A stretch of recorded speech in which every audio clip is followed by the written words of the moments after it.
Oi pessoal, bem-vindos a mais um vídeo aqui do Super Acadêmico e hoje com a nossa playlist do livro Antropologia Cultural, Luiz Gonzaga de Mello.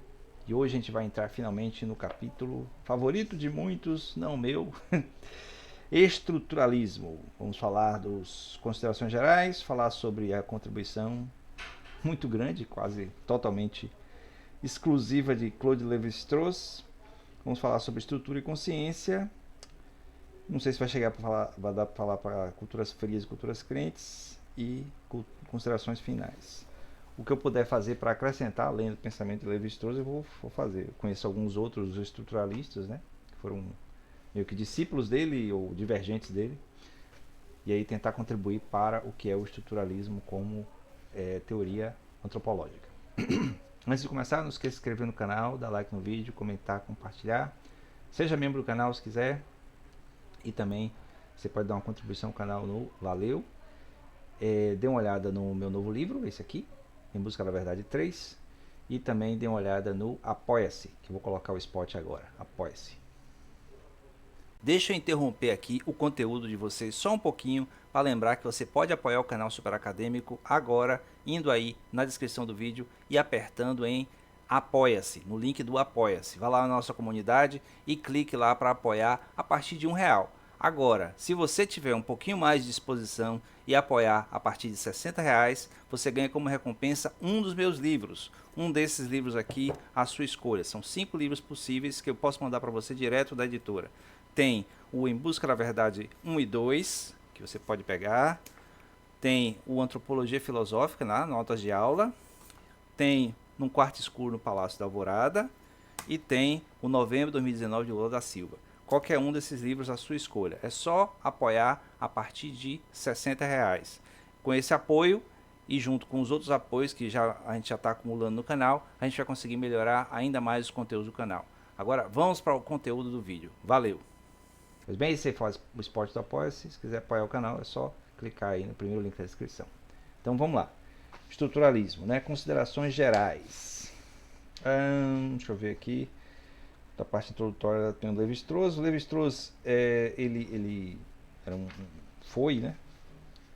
Um belga, mas obviamente ele viu uma parte da vida na França. Ele era professor na França. Ele fez, digamos assim, sua grande presença e trabalho de campo aqui no Brasil, né, nos anos 1930, quando ele veio na comissão que fundou a primeira universidade brasileira, a USP, né? Veja, universidade, não é faculdade. A primeira faculdade do Brasil foi aqui na Bahia, a Faculdade de Medicina, fundada por Dom João VI em 1808. Mas a primeira universidade foi a Universidade de São Paulo, e Lévi-Strauss fazia parte dessa comissão francesa que veio fazer parte. E aí ele estudou os índios Bororo no centro-oeste brasileiro. Fez um trabalho de campo não muito longo, diferente do funcionalismo lá do Malinowski, que ficou anos com o Strobian. Ele ficou só poucas semanas. E, bom, o interessante é que ele elaborou a grande parte da teoria dele justamente a partir dessa ida a campo dele aqui no Brasil. Aí tem aqui uma menção Radcliffe Brown. Para este autor, a estrutura social correspondia à rede de relações sociais padronizadas de uma sociedade. Mais adiante se verá que o Lévi-Strauss vai usar um conceito diferente de estrutura. Ele vai pegar a partir da linguística do cara chamado Ferdinand Saussure, francês? Para mim, Ferdinand Saussure é italiano. Não, é porque tem Humberto Eco, que é italiano, que também é linguista. Então, curso de linguística geral. A novidade de sua doutrina, do Saussure, reside nessa ideia rica em implicações que demorou muito para discernir e desenvolver, de que a língua é um sistema. A língua é um sistema que apenas conhece sua ordem própria. Quer dizer, ele via a língua, né, qualquer língua, como sendo um sistema que seguia suas próprias regras, e não como uma coisa genérica pertencente a toda a humanidade. A língua é um sistema convencional de sinais. A língua é um sistema cujas partes podem e devem ser consideradas em sua solidariedade sincrônica. Então, aquele elemento simbólico dentro de uma língua faz sentido nela, né? Não precisa fazer sentido em outros. Então, não tem como universalizar o sentido dos elementos de uma língua. É uma grande ilusão considerar um termo simplesmente como a união de um certo som com um certo conceito. Certo? Que é aquela coisa mais ostensiva de apontar para um objeto, né?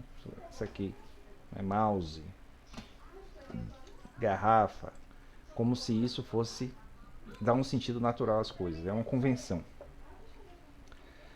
Defini-lo assim seria isolá-lo do sistema que faz parte. Seria crer que se pode começar pelos termos e construir o sistema somando-os.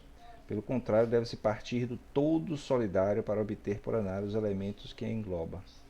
Daí a ideia no estruturalismo de que o modo de inserção do indivíduo no sistema, né, naquela estrutura, é pela convivência, digamos assim, do todo para a parte.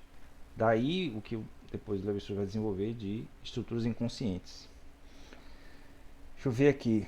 Em primeiro lugar, agora se entende por que dissemos que o estruturalismo tem muito em comum com o funcionalismo. Tanto um como o outro procurou centrar sua visão no aspecto sistêmico, claro, de maneiras diferentes.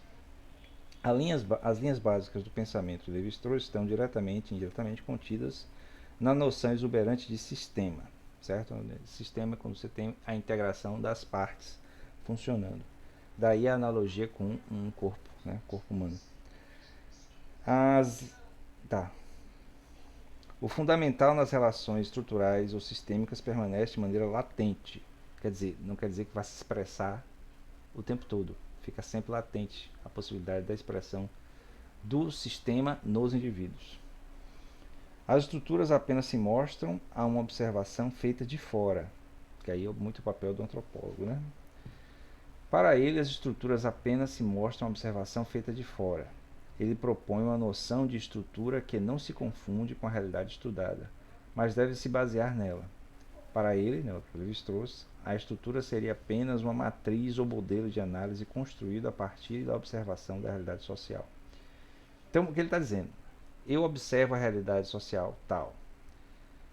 A partir dessa observação, eu elaboro, né, uma teoria sobre o sistema que dá sentido àquele sistema, àquela sociedade. E daí eu posso aplicar aquilo ali, verificando em contínuas observações.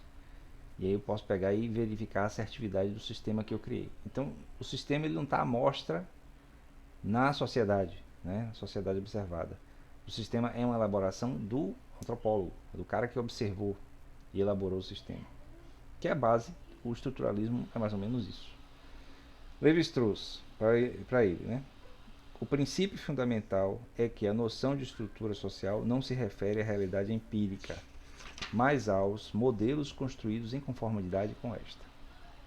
Certo? Foi o que eu acabei de dizer. Certo? Não é algo observável empiricamente, mas é alguma coisa que está em conformidade com, serve para explicar o empírico. As relações sociais são a matéria-prima empregada para a construção dos modelos que tornam manifesta a própria estrutura social. Para merecer o nome de estrutura, os modelos devem exclusivamente satisfazer a 4 condições. Aí tem aqui as condições, né? Em primeiro lugar, uma estrutura oferece um caráter do sistema. Ela consiste em elementos tais que uma modificação qualquer em um deles acarreta modificação em todos os outros. Em segundo lugar, todo modelo pertence a um grupo de transformações, cada uma das quais corresponde a um modelo da mesma família, de modo que o conjunto das transformações constitui um grupo de modelos. Em terceiro lugar, as propriedades indicadas acima permitem prever de que modo reagirá o modelo em caso de modificação de um dos seus elementos. E, enfim, o modelo deve ser construído de tal modo que seu funcionamento possa explicar todos os fatos observados. Então, a ideia é que a teoria formulada sobre aquele sistema, quer dizer, o sistema formulado teoricamente para explicar aquela sociedade e poder receber a alcunha de estrutura daquela sociedade, tem que obedecer esses 4 elementos. E você vê que há uma correlação entre os elementos. Então, se eu explico o casamento, se eu explico a economia, se eu explico as relações de parentesco, cada um desses elementos vai ter contido já toda a explicação do sistema. Daí a escolha do Levi-Strauss em fazer o relato e a interpretação das narrativas míticas de cada povo, certo? Então, porque aquela narrativa ali que é passada de geração a geração transmite toda uma base do sistema em qual aquela sociedade está baseada. Então explica por que os casamentos são daquele jeito, por que a economia é daquele jeito, apesar de ser uma narrativa de cunho fabuloso, né, que fala de deuses, de criaturas místicas e tal, mas está dando as bases para o funcionamento daquela sociedade. Obviamente, né, como ele está sob a influência constante da linguística do Saussure, então trazer uma narrativa que ele possa chegar e traduzir o sistema a partir da narrativa fica mais direto o processo. Daí ele não ter precisado ficar tanto tempo em campo como Malinowski. Como se pode aprender do exposto, nosso autor, né, o Lévi-Strauss, não identifica a cultura ou a sociedade como uma estrutura social única. O fato de o autor referir-se a estruturas, no plural, está de acordo com a noção de sistema que sempre comporta as noções de subsistema. Todo sistema pode ser um subsistema de um sistema maior e mais complexo. Por outro lado, também é verdade que todo sistema pode compreender vários subsistemas menores e mais simples, semelhante ao corpo. Certo? Você tem um corpo humano com vários sistemas, sistema respiratório, sistema digestivo, etc. Há uma dependência, reciprocidade ou interdependência entre os subsistemas.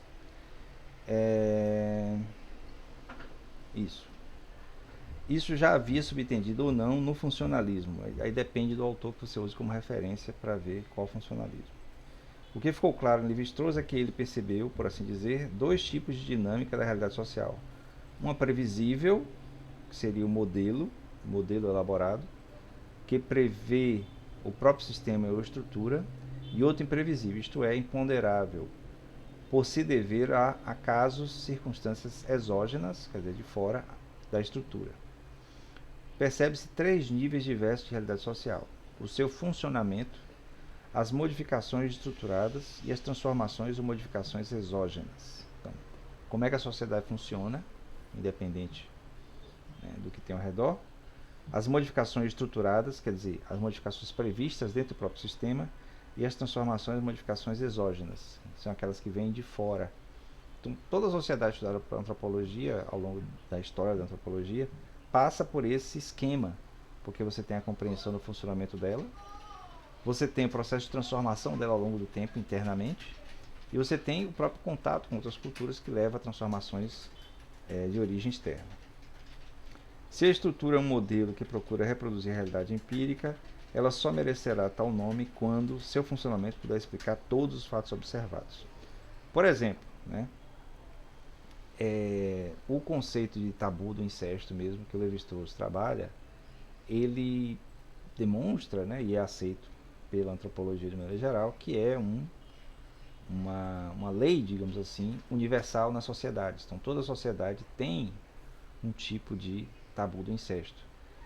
Essa afirmação, essa generalização serve para demonstrar, serve para explicar boa parte das relações de parentesco, relações de casal, relações afetivas nas sociedades que existem no mundo hoje. A não ser que apareça alguma isolada que tenha uma coisa diferente. Mesmo quando aparece alguma sociedade que tem muitos casamentos consanguíneos, por exemplo, mesmo dentro do casamento consanguíneo tem proibições. Então a proibição de um certo tipo de incesto existe em qualquer sociedade. É isso que ele está dizendo aqui, né? O seu funcionamento puder explicar todos os fatos observados. Então, por exemplo, se você vai para trabalho de campo numa sociedade isolada qualquer e lá acontece um evento totalmente estranho, inclusive a própria sociedade, e aí isso não pode ser explicado pela teoria estruturalista, aí está fora. Aí vai ter que buscar alguma outra coisa, seja ela qual for, de cunho místico e tal, mas ela vai ter que explicar todos os fatos observados, porque fazia parte de todo o sistema.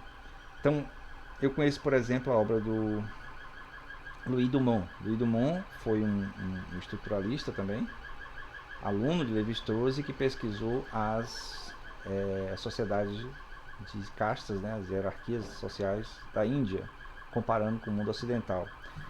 E aí era bem interessante ver como, mesmo dentro de um sistema de castas extremamente complexo, havia a previsibilidade de haver alguma forma de viver, né, que não fosse abordado, né, não fosse abrangido pela sociedade de castas, pelo sistema.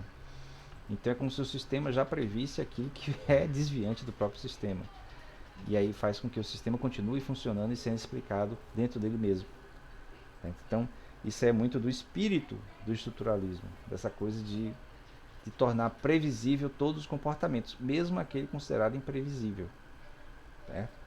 Daí, bom, aí tem os vários trabalhos de campo de vários pesquisadores de linhas estruturalistas diversas, em que se pesquisa, por exemplo, como é que aquela sociedade lidar com a homossexualidade, como é que aquela sociedade lidar com certos traços genéticos diferentes. Então, por exemplo, tem uma história curiosa, né, de um pesquisador que ao conviver numa sociedade indígena, a sociedade indígena não conseguia encaixar no sistema deles, no sistema de crenças deles, né, na estrutura de compreensão do mundo deles, a presença de uma pessoa asiática, quer dizer, uma pessoa parecida com eles, porque tinha um olho puxado, cabelo preto, mas ao mesmo tempo tinha pele branca. Então era muito estranho, porque não tinha uma explicação razoável para aquela pessoa existir. Então um dos antropólogos caucasianos teve que pegar e trazer uma explicação razoável para aquela comunidade para poder aceitar o rapaz, né, asiático. Eu não me lembro exatamente qual foi a explicação, alguma coisa, sei lá, como se fosse uma transformação, uma mutação, sei lá. Então, por exemplo, aí você tem histórias, né, de sociedades indígenas que, por alguma razão, né, a genética explica, mas dentro de um sistema específico, talvez não, ao aparecimento de uma criança albina. E aí ninguém quer aceitar aquela criança porque dentro do sistema não tem como aceitar alguém que nasce daquele jeito. E aí vai tendo as adaptações, né? Então, é mais ou menos por aí que tem essa coisa do explicar todos os fatos observados. Então, o que o Levi-Strauss criou a partir da linguística do Saussure é bem interessante, bem confuso também em alguns aspectos, mas traz coisas bem interessantes para a antropologia e para a compreensão da sociedade como um todo. Bom, eu vou ficando por aqui, né? Já deu mais de 15 minutos o vídeo. Aí depois a gente continua com o estruturalismo, ainda tem bastante tópicos. Eu achei que ia chegar pelo menos em estrutura e consciência, mas não deu. Aí no próximo episódio a gente continua. Certo? Então, espero que vocês tenham gostado. Continue acompanhando a playlist. Toda segunda-feira tem episódio novo dessa playlist. E a gente se vê no próximo episódio. Não se esqueça de se inscrever no canal, dar like no vídeo, comentar, compartilhar. Clicar em Seja Membro, seja um dos membros do canal para ter acesso a conteúdos exclusivos. Clica aí também no Valeu. Dê uma olhada no Apoia-se, que é o primeiro link da descrição para apoiar o canal, né? Ajudar o canal a continuar crescendo. E também dê uma olhada no meu novo livro, Em Busca da Verdade 3, no Clube de Autores. É o segundo link da descrição. Dê uma olhada lá, tem 13 páginas para você olhar para ver se não se interessa em adquirir o livro. Até o próximo vídeo.